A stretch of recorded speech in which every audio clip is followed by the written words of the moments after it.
few, and yeah, there's a couple Girl Scout cookies. We're gonna sit down for a few, and the guys at ABC, the C4 program, are gonna teach us a little bit about what they have going on. So, without further ado, here's Mike and AJ.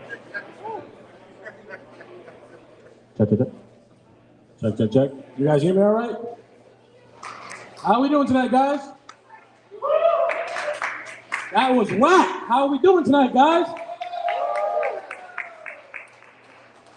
So, first and foremost, my name is Michael De Leon. I'm the director of... Can we cut this real quick? Music?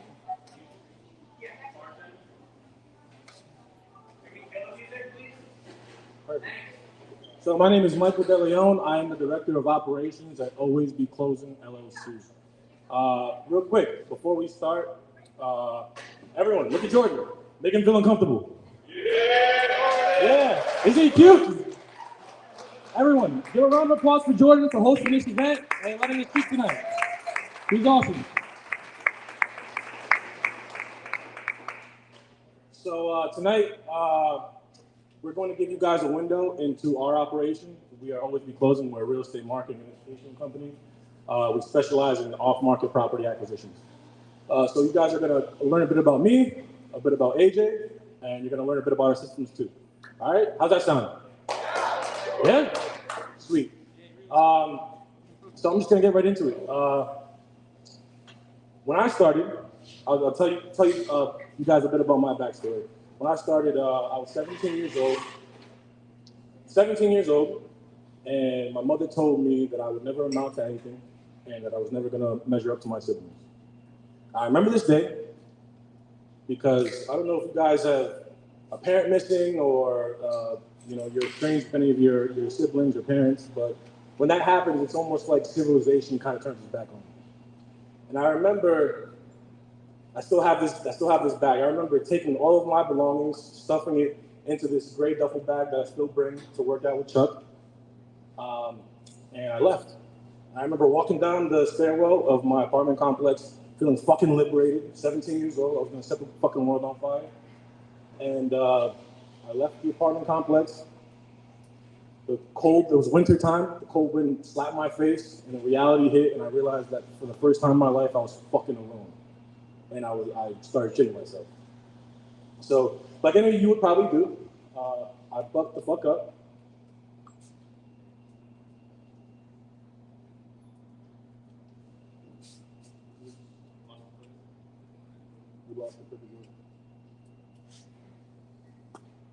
It was the cheapest one on Amazon, so I gotta confess.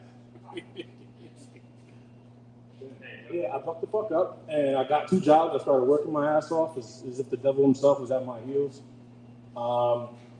First job I got was I was a general manager at Westside Market, and that's me at 17 years old. I was working at a moving company, Half Price Movers, moving a baby grand piano. And life was good for a while. I was carving out my own life. I got an apartment in Brooklyn, and things were looking up. But if any of you who are into off-market acquisitions, if you guys speak to people who are in pre-foreclosure, reality sets in sometimes. Cruel circumstance is a thing. And 2 years later, there we go. 2 years later, cruel circumstance hit me. Who knows what this is? Just scream it out. Dunkin' Donuts. Who knows what the slogan is? America runs on Dunkin'. I wasn't running on Dunkin', I was sleeping on it. So 2 years later, I was 19 years old, I was homeless. I found myself living in a Dunkin' Donuts. And trying to figure out how I could sleep in this Dunkin' Donuts 5 blocks away from where I fucking grew up and go to work the next day and make ends meet. And map out my way to humble living, an apartment. And I remember asking myself, I remember being there the first day and being so fucking terrified that people that I grew up with, that people that I went to school with, would fucking run into me and see that I was living in a fucking Dunkin' Donuts.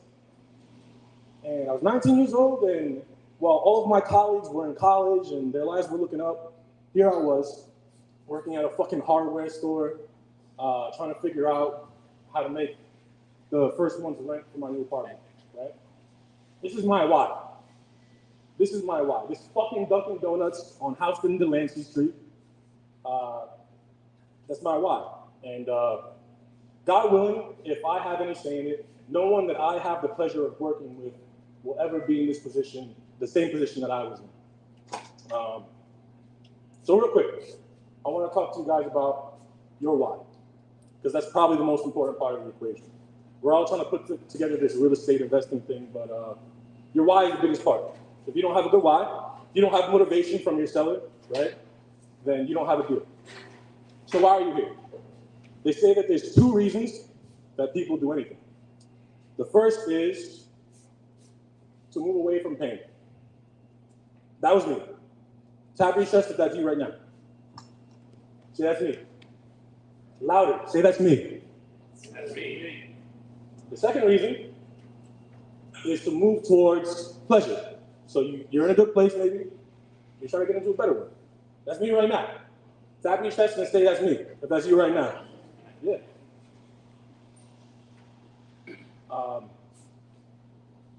Whenever we put together presentations and we speak in events like this, me and Asia really rack our brains and we try to figure out what the best subject matter or what the best topic would be to sit down and convey to you guys. And obviously, today we're going over the ability to prospect off-market properties. Why is that important? Can we get some hands? Why might that be important? I'll start cold calling on people. No? All right. So why is the ability to source off-market deals so valuable? Raise your hand if you're an investor. Raise your hand if you know an investor who's struggling to find a deal. High, raise them high. The first big reason is if you're an investor, you don't have to go through a wholesaler to find a deal. Who's gone through a wholesaler to find a deal and they've left money on the table because they got to pay Tom, Dick, Harry? I should be seeing some more hands here. Who's gone through a wholesaler to find a deal? Who's found a deal from a wholesaler? The second reason is if you don't have the capital, so if you're just starting, you don't have to make a big investment to get started, right? I speak to people all the time who are trying to get involved in our program, who are trying to break into this industry. It's not an easy industry to break into. And the biggest thing that holds them back is money. Most people are working 9 to 5, they're taking care of 2, 3, 4, 5 kids. They just don't have the time and the money to invest. Off-market acquisitions and wholesaling is cool because you don't have to, put an arm and a leg forward to get started. And so this is what we're going over today. And I need you guys to have this next point, all right? So I'm going to introduce my colleague over here, AJ Santana, all right? But before I do that, I need you guys, when I count to 3, to start clapping, get on your feet, and really shake. If we don't get a noise complaint from 902 Brewery today, you guys fucked up, all right? So I'm going to count to 3. Everyone's going to stand up, and I'm going to introduce AJ Santana, all right? 1, 2, 3. Let's go!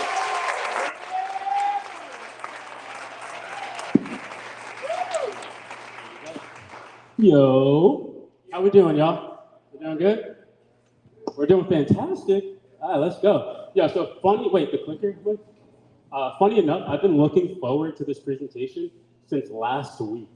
I actually thought, funny mistake, I thought I was speaking last Tuesday, but we're speaking now, all right? So I'm really excited about this.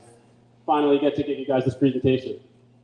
All right, so a quick rundown of what we'll be going over. We're gonna do a quick warm up. I love interaction, so the more you talk to me, the more I'll talk to you. All right, we're gonna go over what we call a data manager position. Just real quick, the theme of this presentation has to do with acquisitions and finding deals off market, okay? So we're gonna go over a data manager position, something I call 4 Ws, which has to do with organization. Then we have what we call the niche prospector position. You might know it as a cold caller position. Then we have FTM. I'll tell you what that stands for and why it's important. Then we have different data sources. Definitely want to pick your brain about that, Ernesto. I know we were talking last night about that. Then we have a couple secret campaigns. So it's not your normal like Zillow for sale by owner. I want to go a little deeper, right? And then we have 10 DLC A2P compliance, which has to do with texting, which is another form of marketing. Then we have mailers, which is another form of marketing. And then we have KPIs, okay? That has to do with tracking performance. Okay, so we have a lot to go over the next however long it takes. So let's dive right into it. All right, before we do the warm-up, I want to give you like a quick little story. What up, Jamal?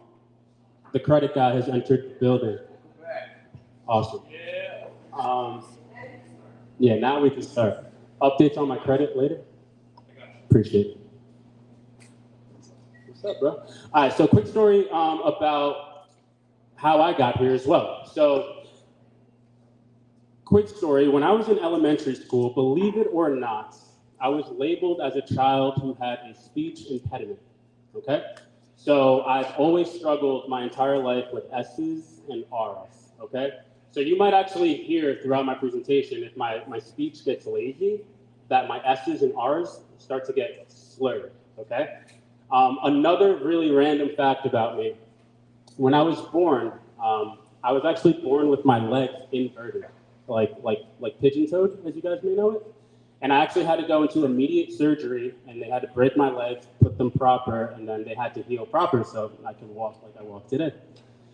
And why am I telling you this random like shortcomings that I have? The reason I'm telling you is because I am no different than all of you, right? We are all human. We're all one and the same. I did not have any advantages that you don't have, and vice versa, right? If I can do it, you can do it. You've heard that before, right? So that's why I want to tell you a bit about my shortcomings, to tell you I'm really no one special. I'm not extraordinary. I mean, I'm diligent, I'm disciplined, I'm focused. I have all those qualities, and that's why I'm standing here giving you this presentation today, okay? So with that, a quick warm-up. Again, I love interaction. So if I can get like a raise of hand, 1, 2, 3 people maybe. What are you looking to learn from this session today? 1, 2, 3 volunteers. I will call on you if not. Jordan. Finding more off-market deals. Okay, finding more off-market deals. Definitely going to get into that. Ernesto? Finding motivated sellers. Okay, we'll get into that for sure. Let's get one more thing. What are you looking to learn? In the back? Vlada, what's up? How do you approach motivated sellers? How do we approach them? Okay, cool. All really good stuff. And all certainly things that we're fairly good at, if I might say myself. So I told you guys a bit about my shortcomings. Can I have someone be vulnerable and honest, maybe about some of their shortcomings? It takes a level of self-awareness to do this. Anyone want to volunteer? I will pick on you. Chuck, thank you. Yeah, one of my main business partners is dyslexic. There's a shortcoming, right? One more example. I don't want to put anyone in the hot seat. Yeah. Perfectionist, right? And that can prevent you from moving forward sometimes. And I'm happy you have that self-awareness. If you didn't answer, have that internal dialogue with yourself and figure out what your shortcomings are. We're all human, so no one's perfect, okay? The next thing is, how do you guys define a distressed seller? Let's get 1 or 2 answers. Raise your hands, anybody. Appreciate you. Okay, I appreciate that, Ernesto. Now, that's right, too. Okay, someone who's looking to trade their house for our money. So in the topic of this event, that's what a distressed seller is. You're both right, okay? So you both get a point. And then the last thing, I know that a lot of people are typically realtors, typically wholesalers, but what does creative real estate mean to you? You guys have heard that term before, creative real estate? What does it mean to you? Being flexible. I don't know where that came from, but I like it. One more? Dan, that was you. I appreciate it. Vlada, what's creative real estate to you? I was honestly going to say crime, but literally structuring the deal however you need to make it work. What was the first part? Crying? Crying, like tears. All right, cool. Sometimes we might shed a tear, I guess. And I think I had one more volunteer. Did I? Yeah, what's up? Non-traditional. That is a concise definition. Yeah, untraditional. All right, cool. So I appreciate the warm-up. So now I'm known to kind of be like a geek sometimes. I could be a little nerdy. So I'm going to try to not lose you with the nerdiness, but here we go. So the data manager position, I'm going to approach this from like a top-down level, okay? So we're running a business here. I want to be super clear about this, right? It's not a hobby, right? I'm not doing this for fun. I literally feed my family from this, okay? So we have multiple positions that make up this entire operation. And one of the more important positions would be your data manager, okay? So your data manager has daily, weekly, and even monthly responsibilities. And I would say the most important responsibility would be intaking data into your CRM or into your office and then distributing it into your different marketing channels. May that be cold calling or texting, mailers, et cetera, et cetera. Okay, so real quick, the data manager position is responsible for understanding the data sources, where the data is originated, how to extract it, organize it, and then distribute it, okay? So real quick, are you guys pulling data on a daily, weekly, or monthly basis by raise of hands? We should have a little more than 4 or 5 hands, guys. Okay, there we go. Danny, I appreciate you pulling data. You must be running a business. Appreciate it. All right, cool. So for everyone who didn't raise their hand, that's definitely step one for you, right? Because it's only going to get more complex as we go on, but you need someone pulling data. It's like literally step one, right? So I don't know if you're shy or you're just simply not doing it, but you need to do it.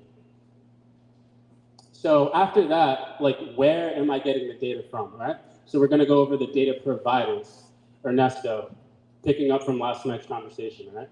So when I was speaking with my new friend here, Ernesto, and his partner, Xavier, we were talking about Zillow, and we were talking about, where else, guys? Where do you get your data from? JVs, other wholesalers, realtors and wholesalers. Okay. What might be one of the cons getting deals from other wholesalers? You are not direct to seller, you're going to pay more. There's a fee, right? And then what's up, Linton? Alicia, you made it. Yes. Let's go. Round of applause for Alicia. Let's go. I'll tell you all about Alicia here in a bit. She's doing big things. And then you said Zillow. What might be the problem with Zillow? One of the cons. Yeah, everyone can see it. A lot of competition, right?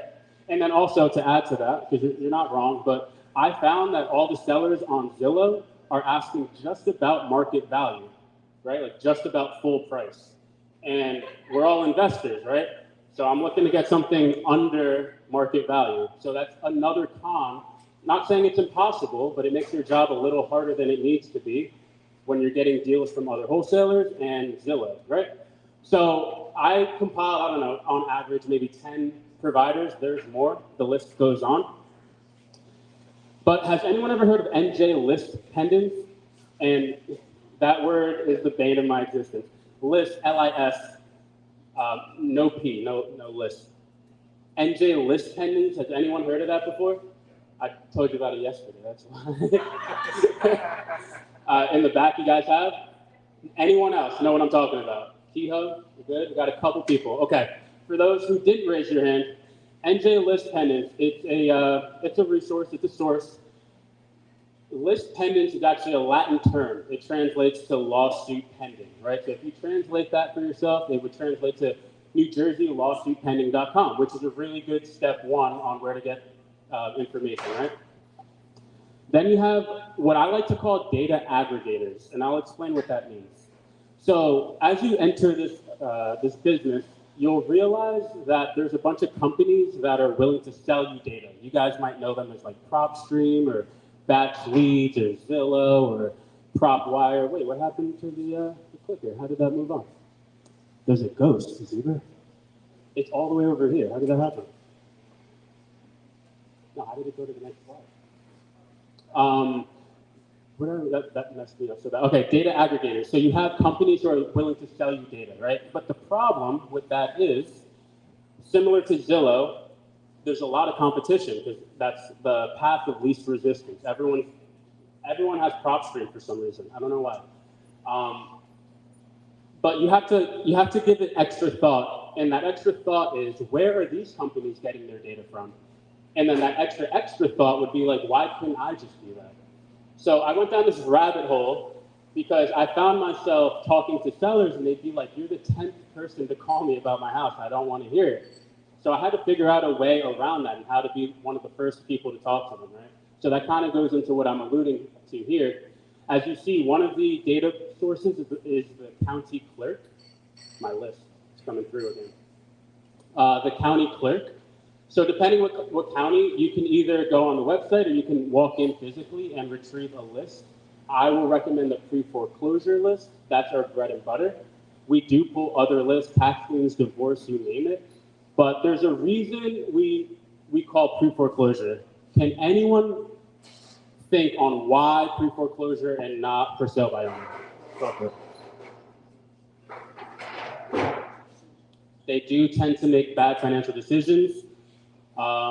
Jamal. Motivated. They are motivated. Lada. They like actually sell.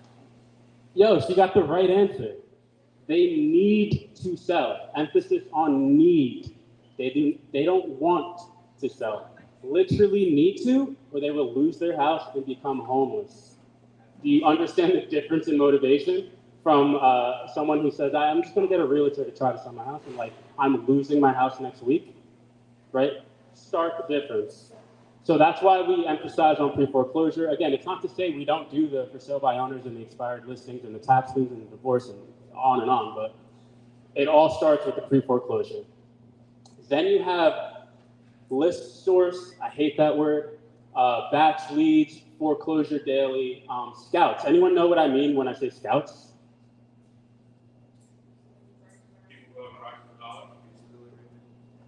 What was that a joke or a real question? Real answer? Yeah, so what I meant by scouts would be like your mailman, or if you're doing like Uber delivery, and if he's bringing you food and he or she is driving around all throughout town all night anyway, tell them what you're in business for, and if they see a distressed house, to let you know, and you'll compensate them, right? This is where we start to dive into creative real estate. I want you guys to get away from the Zillows and the prop streams and start to think deeper, okay? So you have scouts. That could be a lead source in and of itself. Then we have REI Sift. We're going to get into that. That's one of the bread and butter softwares. And then Pacer. Pacer is something that we're new to. Pacer is a database where you could find bankruptcy data. I'm not sure. Do you know about that, Jamal? Of course. Yo, Mike, Jamal, Mike. You two should talk to each other. So we're new to Pacer. Again, it's a database where you can get divorce leads, and I'll explain in a couple more slides why that's so important. Beside that, then we have the organization part. So when I told you guys about the 4 W's, the 4 W's would be, where did it come from? And I'm talking about data, that is. Where did it come from? Where has it been? Where is it going? And when did it happen? And I have a couple examples of what the answer would be. And the reason that's so important is every time I input into our office, I'm marking or tagging those 4 W's. And why is that important? It's because when we come across a lead, an appointment, a deal closed, I want to be able to reverse engineer that success and be like, this John Doe came from county data that I skip traced with this person, and it took this many follow-up attempts to become $10,000, right? I can literally reverse engineer the entire process, and now I have a formula or a standard of what my output needs to be for my input. Make sense? All right, super cool. So with that, on to the next slide. Woo. Okay, so the NJ list pendants, that's their logo. So when you guys go on Google, or if you want to sign up for yourself, that's what you're looking for. It's like a blue-white logo. Now, it is a paid source, a paid data provider. I believe it's $90 to $100 a month, more or less. Should you decide to work in a team, we can get you affiliate links or a discount of some sort. Also, do you guys see that QR code? If you go ahead and scan that, what I've done is I've done a sort of step-by-step cookbook on exactly how to use NJ list pendants. You can just have it for free if you scan the QR code. But if you don't want to scan it, I've put a screenshot. So that screenshot on the right-hand side is what it's going to look like once you log in. And what you're looking at is essentially a database. So the database, you're just going to be messing with a couple filters. The filters are going to be, what county are you interested in working in? And then what date range did the seller receive their NOD? Anyone know what an NOD is in regards to pre-foreclosure? Notice of default. We got one. So notice of default is the step one of the foreclosure process. That means the bank is taking their asset back. So when you receive that NOD, that's the beginning of the end, okay? So you're gonna refer to this database, you're gonna plug in all your filters, and when you click search, you're gonna get a list of people who meet that criteria. And that's a really good starting point, honestly. It's way better than Wholesaler or Zillow. This is a way better starting point. Where the hell did I put the mouse? Okay. Boop. Okay, and then PropStream, I'm assuming, I know you guys are a little shy on me tonight, but on average, I would say most of you have access to PropStream. Raise your hands. Who at least knows what PropStream is? You saw it on YouTube from freaking Pace Morgan or something? Cool? All right. Similarly, anytime you see that QR code, there's probably 2 or 3 more. Feel free to scan it, and again, it's going to give you a step-by-step cookbook on how to use the exact thing I'm talking about. So similarly, I put a screenshot just to make it more concise. It's another form of a database, and you're going to plug in your county or your town. Why I like PropStream, it's a little too small to tell from here, but there are these like preset categories across the top and down on that list. And it'll give you the divorce, the tax liens, the expired listings, cash buyers, utility liens, on and on and on and on. And I like to get that all into our system. I guess I'll tell you now. Because what I'll do then is I'll match all of the sellers together. Like John Doe can belong to multiple lists, therefore showing that he is in more distress than just one person who simply has a tax lien. Make sense? We call that list stacking, and we'll get into it here in a second. So that's PropStream. That is a database that you guys should be privy to. Wrong way. Okay, and arguably my favorite part would be REI Sift, okay? So quick story time, Ariane, you could attest. 5-ish years ago, we were in a whole different place, okay? So what I would do is I would go to that website, NJ List Pendants, I would pull a list on physical pieces of paper, and in a room like this, I would hand out a piece of paper to each individual person, okay? And then it would be your job, we'd have like a cold calling session, and like first one to get a lead wins kind of thing, right? But the problem is it's so disorganized and dysfunctional, it's not even funny. And I'll explain why. Imagine after we all break tonight, we all go home, live our lives, and then we try to reconvene tomorrow. And I need you guys to tell me who was your lead, what was the correct number, which one was the wrong number, who needs to be followed up, when do they need to be followed up. Like all of those small details were impossible, literally impossible to keep on track. So that's where REI Sift found its home in our operation because it solved all of those problems. Yeah, literally, thank God. So again, you could scan that QR code if you want a step-by-step cookbook on how to use REI Sift. But if you refer to the screenshot, that's kind of sort of what it looks like. So you'll have your seller's name, you'll have their mailing address and their property address. Sometimes they will be different. Do we know what that alludes to? If the mailing and the property address are different, they're absentee owners. They don't live at the property. So you can allude that they might not have such a strong emotional connection to the property. It may be an easier sell. I don't give it too much weight, but it's just something to be aware of. Sometimes the addresses will be the same, sometimes they'll be different. Then you'll see where it says statuses. You can see where that's all green, hot leads. So imagine a world where you log into a system and you're just calling straight leads. Verified correct numbers, verified in distress 2-3 times over. Do you think you could set an appointment? I would think it's as easy as I can make it for you at least, you know? And then on the totally right-hand side, you see 4, 4, 3, 2, 2, 2, etc. That has to do with the list stacking. So by a glance, I can tell that John Doe belongs to 4 different lists. And obviously, if I were to click it, it would tell me which ones. This is the tip of the iceberg of some of my favorite features within REI Sift. I implore you to go on their Facebook page, to go on their YouTube, and get all the information if you're still doing a kind of pen and paper or Excel sort of operation. Okay? Wrong way. Okay, do we know what skip tracing is? Hell yeah. All right, tell me what it is. I got like 10 people shaking yes. If no one else answers, I go to you. I appreciate your participation. Someone from the back there, I saw, oh, there you go, sure. Hell yeah, finding phone numbers. Or more broad, finding the contact information, because it could be like emails too, but you're not wrong. Same thing with the QR code, you know what the deal is. Okay? So on the top left-hand side, I'm really big on organization. Okay? So I have these two preset folders, and on that top preset folder, what happens is when I intake data, it's good, but it's not great. It's good because I have a name and I have an address. So what I can do is I can door knock, I can maybe leave a note on the door, but that's about it. That's where skip tracing is so important, because now I have multiple phone numbers, multiple email addresses that I could reach out to this person. So now I can call them, I can text them, I can leave voicemails, I can send mailers. So my whole marketing campaign broadens once I go through the skip tracing process. That's where the prep folder comes into play. When I get it, it goes into prep because there are no numbers associated with it.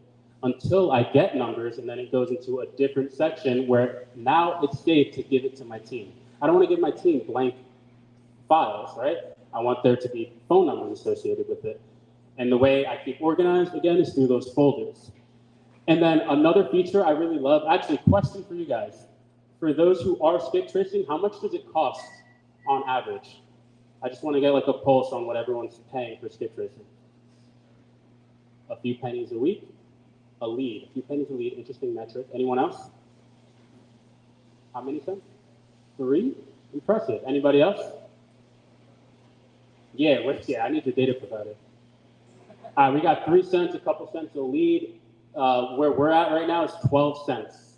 12 cents per lead. And we find, Alicia, tell me if I'm wrong, fairly good accuracy, relatively speaking, right? There's dead numbers, not interested, all that, it's part of the game. You cannot avoid that. It doesn't matter what provider you use, okay? So I want to be clear on that. You're never going to not have dead numbers that you call.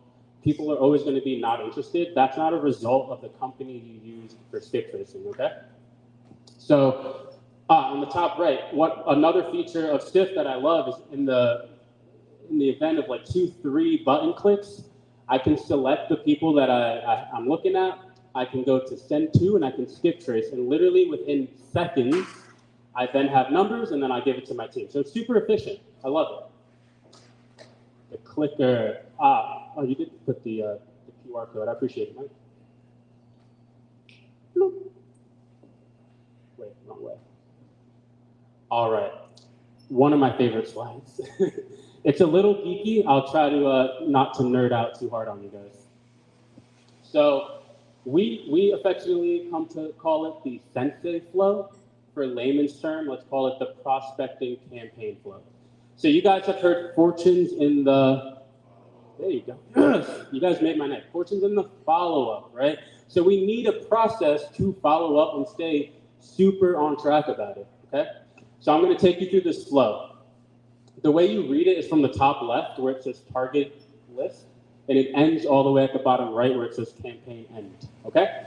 So target list, that has to do with the list that you're pulling from preferably the county, right? That's where we set our pre-foreclosures, our tax, our divorce, what else?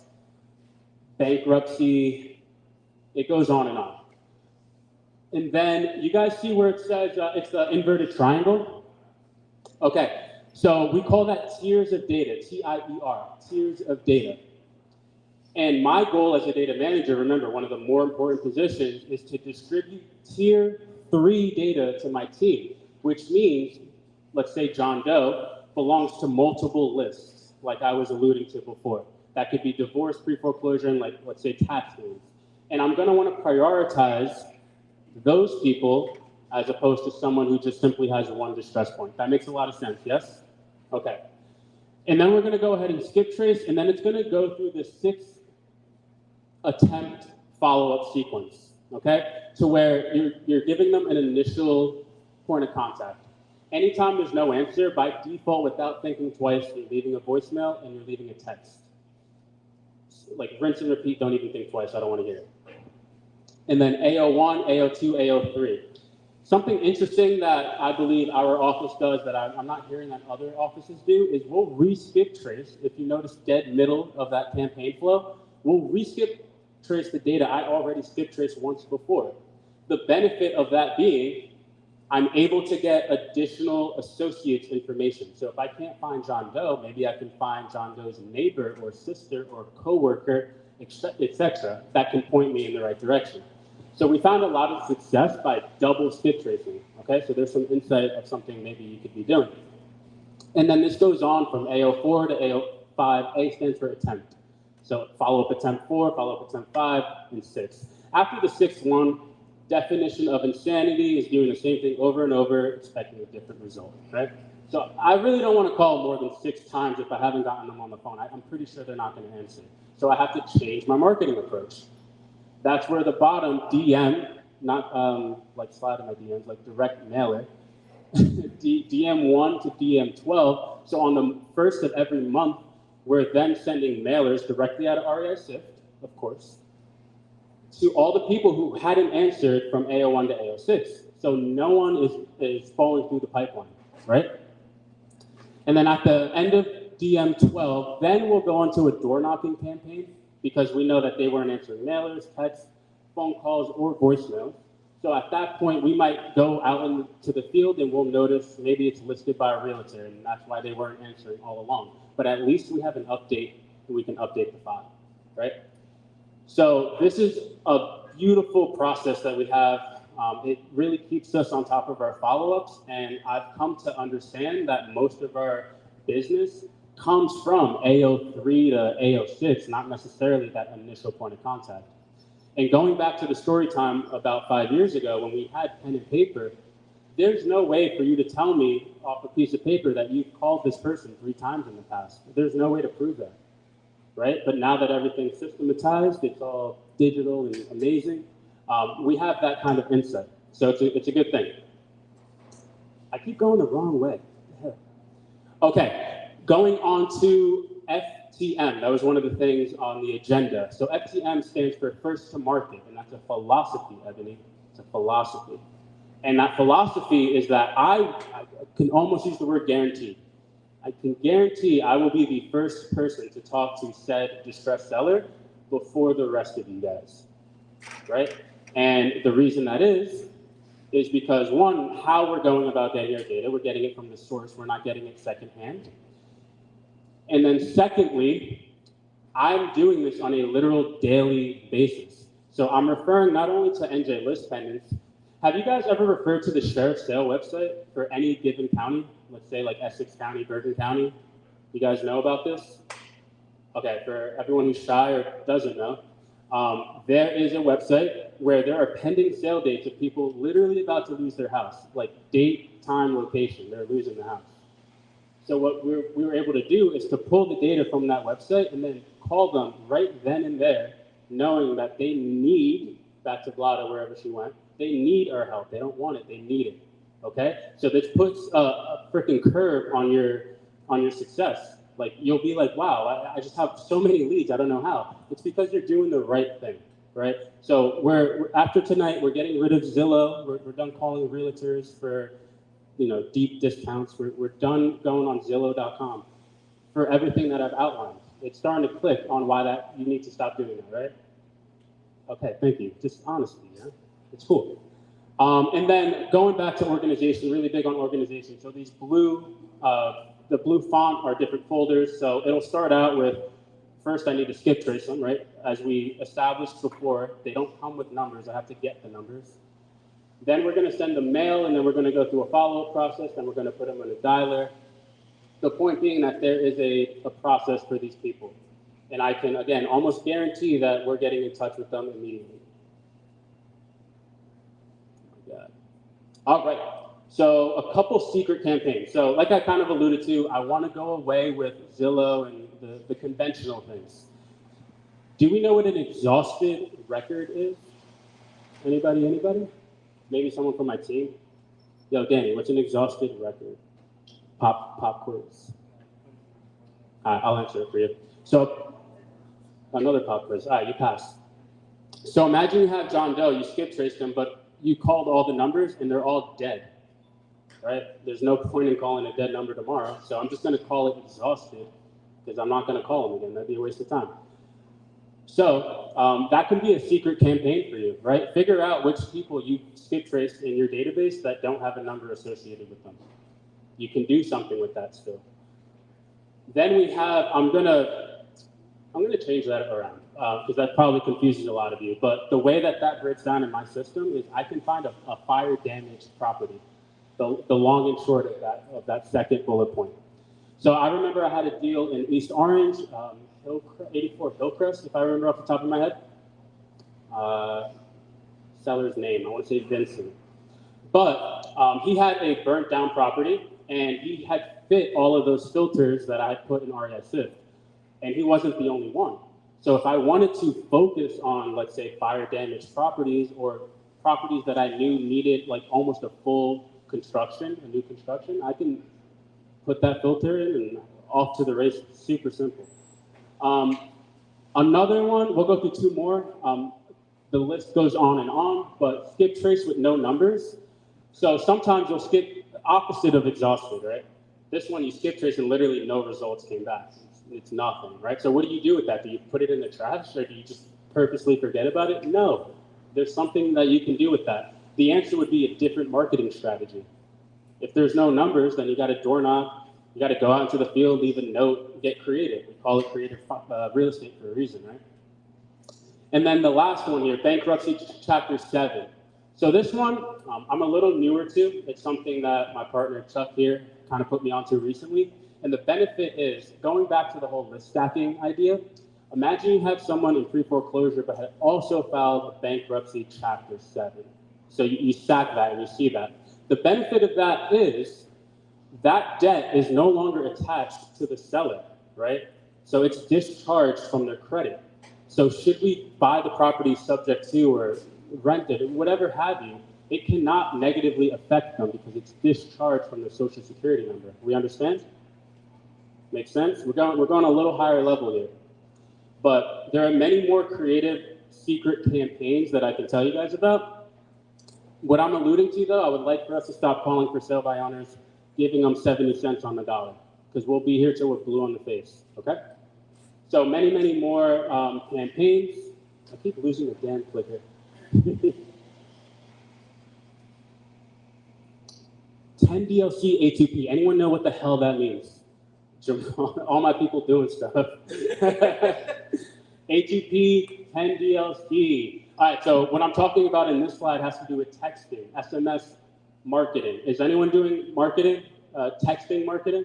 All right, I'm not going to pick on you too hard, but have you had any problems or struggles with sending out text recently? Not recently, but Alicia's double hands.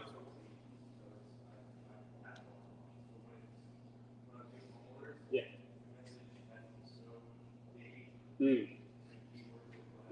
Keywords do get flagged.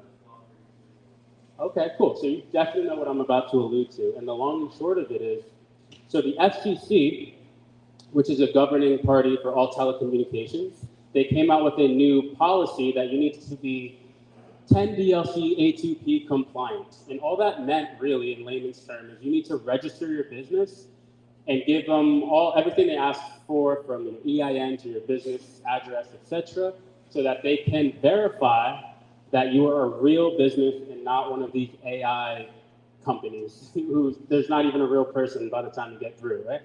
So before, as you can see on the left-hand side, you would try to send a text and it would just not get delivered. So we were just in a dead end. And this kind of hurt because it seemed like it happened overnight. So like I said, with calling, texting, and voicemails, when I had looked at our leaderboards and I looked at the texting column, it was just overnight zeroed out. And I was like, what the hell is going on? Why is no Alicia? Why are you sending texts? And then they all put this on my radar, and I was like, wow, now I have homework. Now I need to register our business to make sure that we can have texting back. So we were down for what felt like 6 months. It was probably 3 or 4, but it felt like forever. And as of recently, we finally got texting back. So we're back online with texting and everything else. So the long and short is, if you're doing SMS marketing, you're gonna need to register your business, make sure it's 10 DLC A2P compliant. We use a soft phone called smartphone because they are compliant. We used to be on AirCall. You can do, there's so many. You can do a Google Voice if you wanted a free solution, honestly, right? So many. It goes on and on. But we've come to like smartphone, again, because they're compliant and they have some really good features like you can even do pictures and the texting and all that fun stuff, emojis and all that good stuff. So you can really make it like a personalized message to the seller. If I go the wrong way, one more damn time. All right, and then, wait, I just want to make sure where I'm at. All right, 2 more. All right, so then the last one that I want to shine a little more light on would be the mailers. Again, this comes straight out of REI Sift. That's the hub of this all. And you guys know the drill with the QR code. If you want like a step-by-step instruction, go ahead at your own timing. On the top left, I put a screenshot on how easy it is to do direct mail. So it's similar to skip tracing, so where I just select the people that I had in mind, and then I go to send to, and then I do direct mail. And then the system gives you templates. And the templates, you can switch out the wording, you can put a family photo in there, picture of your dog, whatever you think the seller would be receptive to. And you could customize that. And I'm not sure what happened to the formatting, but on the top right, I figured someone would ask me eventually, so I'll just answer it. How much does it cost? It costs 90 cents per mail. One more time? And no, you don't. You could mail one individual person if you'd like, Ernesto and Jamal. We do them handwritten. Yes, yeah. And we do find a better response rate. I don't know where Chuck went. Oh, you want to speak on, you don't really have to if you don't want to, but I'll do it on your behalf.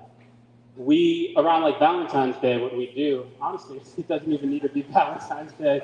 What we'll do is like call me back with like a little heart, and we'll do it like in red ink, and we'll put like Jackie, even though we don't even have a Jackie in the office. But it's literally, you have to remember like the definition of marketing in the first place. It's not to get someone to like you, it's to elicit a response of any sort, good or bad. That's what marketing is. So through, again, creativeness, creative real estate, we do silly things like that where we'll do handwritten and we'll put hearts and stuff like that. Yes. Jamal. You said something 2 slides ago about bankruptcies. Yeah, it's probably a Chuck question, but yeah, shoot. It is. It is. But where are you pulling that list from? The database called Pacer. I just want you to bring it up so they do. So Yeah. And that's a newer thing that I've honestly learned over the past 2 months, maybe, like pretty recent. So Pacer is a database where you can get bankruptcy data. Got a question? I have a question on the handwritten part. Yeah, go. Are you using a handwritten font or are you using actual like machine handwritten? We're using Chuck's handwriting. Oh, Wait, we actually met an individual recently who had a machine. There's a software that you can buy that you can upload your handwriting to it and then replicate it. okay, so not this font. You can kind of tell, like a small percentage, that it came from a machine. Every A that you write will look like the same thing. Yeah, so there's no like, yeah, appreciate it. Yeah. Write one note, put it on the copy machine. Yeah, that too. Use a copier. Yeah, old school, right? Keep it simple. So I wanted to shine light on how we do mailers. Oh, I went the wrong way. This freaking cursor, dude. It's so misleading. Yeah, you get what you pay for. And goddamn, Zuber, freaking sabotage. Okay, and then here's one of my last things. So KPIs stands for Key Performance Indicators. Why is it so important? It's really the only way I can hold you accountable. I don't want to hold you accountable of how I feel about you or my emotions or if I'm happy or sad for that day. What is it? Men lie, women lie, numbers don't. Exactly. So we hold our team to a standard, right? They need to meet a certain quota or they'll get in trouble, long story short. So what you'll notice is we've built out a dashboard or a leaderboard, and on the left-hand column, you'll see the entire team. So Alicia, Danny, Sean, etc. And on the top row, you'll see what we keep track of. How many prospects have they called this week? How many dials? How many appointments did they go on? How many leads did they get? Correct numbers. It's all tracked. And we're at a point now where I understand what our average is. I know on average that we get about 7 leads per week. We're talking from Sunday to Monday. So if I notice one week, all of a sudden it's 2, like, oh wow, that's an outlier. Something must have happened on the team while we're below average on a certain metric, right? So you see how I'm like really surgical about this, right? There are some correct, so you want to know what your correct number ratio is, you want to know what your not interested ratio is, and the summary of this is why it's important to have KPIs and track it. It'll tell you when money's coming into your business, but more importantly, it's going to tell you when money's not coming into your business. So you'll be able to identify a leaky faucet and fix it immediately. Okay, so that's why that's super important.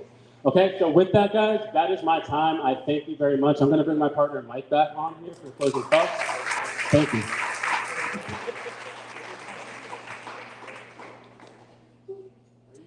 How are you guys liking this? Yeah?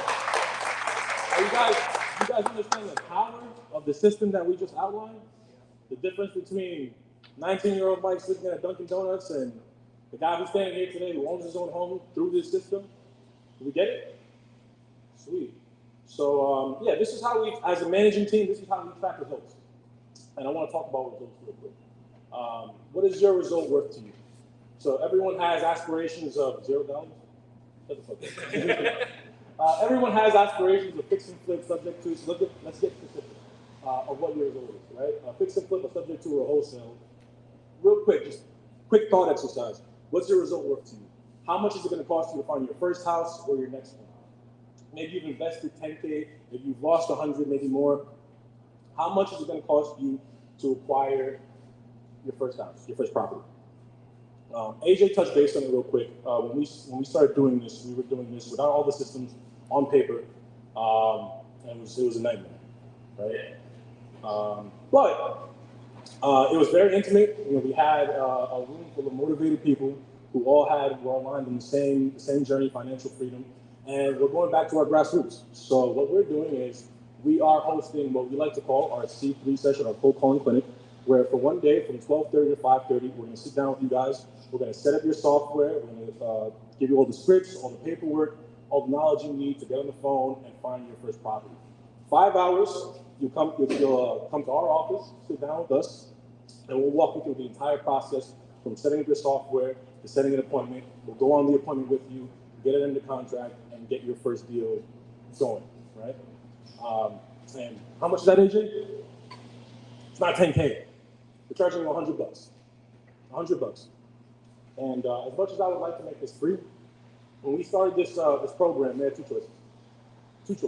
The first choice was to undercut all of our competitors and to give this program to everybody and everyone whenever possible. And that was the greedy option. I didn't want to do that. I would certainly make a lot of money, but what I would also do is I would water down the result that I would give to you guys. So you guys maybe wouldn't get as much from me, as much from AJ, as much from our software and our processes, but I would line my pockets. And that was never the dream for me. The dream for me was always to help people out of a situation, the same situation that I was in, right? Second option we had required a small investment, but they gave the people who stepped into our circumference the result that they wanted. You know, Ariane, you've been in our program for a while, right? A little bit. Are you happy with it? Yeah. So I need your help. I need you guys' help with this part. Very easy. On 3, I need you guys to read this very loudly. 1, 2, 3. If all this does is. Point you in the right direction so you don't have to waste hours looking for the correct resources. One more time. If all this does is. Teach you how to use these tools correctly so you don't have to waste your money. One more time. If all this does is. Help people like me who were in distressed situations out of a bad situation. One more time. If all this does is. Allow you to start your journey towards financial freedom or take that next step. Is it worth it? Yeah. Is it worth it, man? Alicia, is it worth it? Stand up, Alicia. Everyone look at Alicia. Alicia is 19 years old. She has a lot of land that's closing when?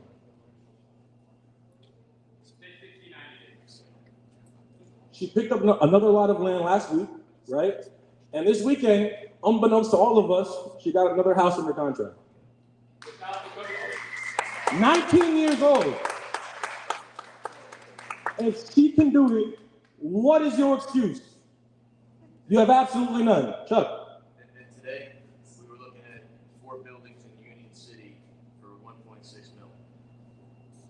The guy who sold it didn't believe she's 19. Look at her. Look at her. Jordan, you've been to our seminar before. Is it worth it? Yeah, it was great. And to boot, we're sponsored by a fried chicken company, so we'll feed you guys too. If you don't come for the wholesaling, come for the chicken. All right? Now, you have 2 choices, and only 2. Chuck, block the exit. Your first choice is thus. You can do nothing, at which point you will probably get nothing, and this will amount to another networking event where you put some pieces together, but you never really go all in. Maybe you meet 1 or 2 people that you'll add to your investment equation, but you won't really go all in and take that first step. Or, your second option, you can buck up with a small investment, take $100 out of your wallet, and really give financial freedom a chance for the first time in your life. And do it the right way with us. I'll be at our office at 15 West Main Street in Bergenfield, March 2nd, this Saturday. We have 5 slots. 5 slots. Why do we have 5 slots? Because we have too many people coming already. And I have to fist fight Chuck to get 5 more slots for you guys. So this will be up here. In conclusion, this is what we went over today. AJ led you through a warm-up. We talked about the importance of a data manager position in a wholesaling operation. The 4 W's in regards to data. A niche prospector position. What is first to market? Data sources, downloads, uploads, preparing it. Secret campaigns, 10 DOC, A2P compliance. Mailers and KPIs. That's all we got for you guys. This will be up here today. If you have any questions, feel free to reach out. And again, Jordan, thank you for letting us talk today. Thank you for hosting this wonderful event. Thank you guys. We're out.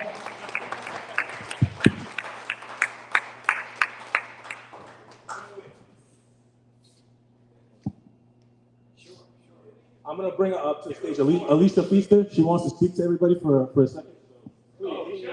Thank you. So my name is Alicia. I'm an investor / wholesaler. I've been doing it for almost a year with C4. So if you guys are looking to get into real estate like first time, or if you're already in real estate, I would say C4 is definitely the way to go. Just because it's not like more so they tell you what to do and you do it. It's not like that. It's more of like a friend, family kind of vibe from them, and they literally hold your hand through the whole process. But I'm not up here to talk about them. No offense. But yeah, so I'm up here because I just joined a nonprofit organization called Building Blocks, and we're doing a 50-50 raffle. And the funds will go to their 501c3 certification. And Building Blocks is pretty much a Black-owned group that's trying to bridge the gap between young people like my age and older people like Chuck's age.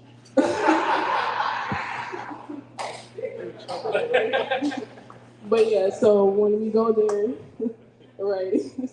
When we go there, we just talk about life, what's going on in the world, God, and just things like that. It gives like Harriet Tubman and revolutionary vibes. But yeah, so I'm selling tickets for the raffle. It's 50-50, so that means if you win, you do win half of whatever we made. So if you buy more than 1 ticket, kudos to you. And the tickets are $10. I have them on hand. We do take mobile payments, and yeah, that's it. Thank you. C4, C4.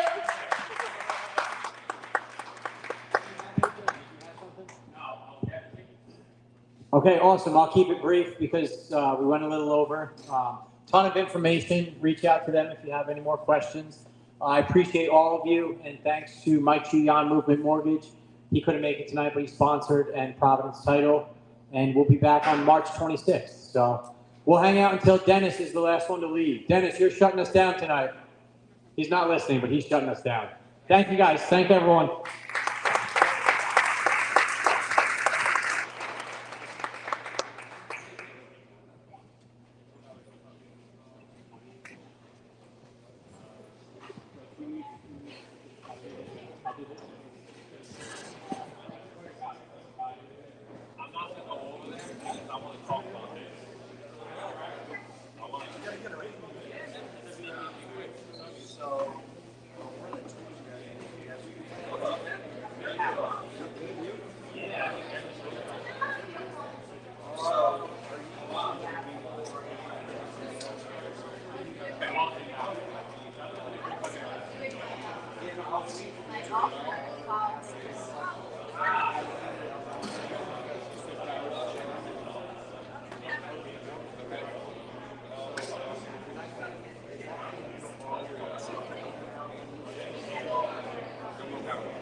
Find a higher response rate.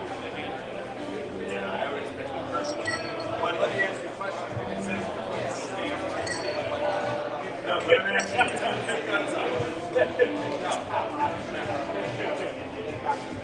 All right, I this is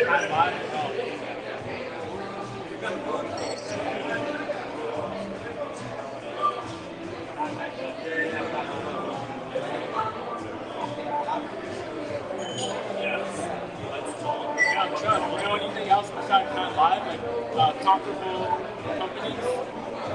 Nothing that's that good.